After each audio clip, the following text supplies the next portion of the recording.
Moi, je m'appelle Bougouna Soboba.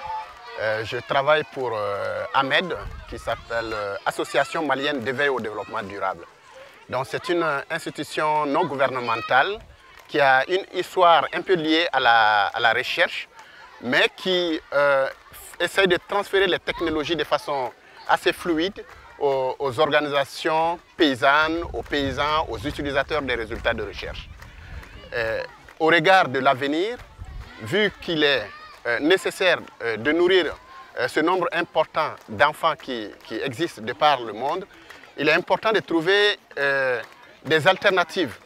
Vu le changement climatique, les choses risquent d'aller très vite et l'accès à la nourriture risque d'être problématique. Et de trouver des mécanismes autonomes qui permettent à des gens au niveau des différentes localités d'interacter par rapport aux évolutions de l'environnement pour pouvoir assurer le bien-être des différentes communautés. AMED est une organisation qui tente d'accélérer le lien entre les technologies, les producteurs de technologies et les utilisateurs de ces technologies. Vu le changement climatique, ce qui va se passer, c'est que les évolutions vont faire en sorte que les pluies vont décaler de périodes de satisfaction de la terre pour la nourriture. Donc les paysans ont un certain nombre de variétés auxquelles ils sont habitués. Et ce qui risque de se passer, ils vont rester avec ces variétés. La façon de pleuvoir va se modifier. Les variétés qu'ils ont ne vont pas être productives et ils risquent d'avoir des famines. Donc ce que nous tentons de faire, c'est de voir au niveau des recherches quelles sont les technologies qui existent. Les variétés à cycle court ou des variétés qui sont photosensibles, c'est-à-dire qu'en fonction de la longueur de la journée et de la nuit, peuvent donner plus vite. Et donc, en ce moment, on fournit aux producteurs ces différentes technologies, ces différentes semences qui permettent aux gens de pouvoir s'adapter au changement climatique.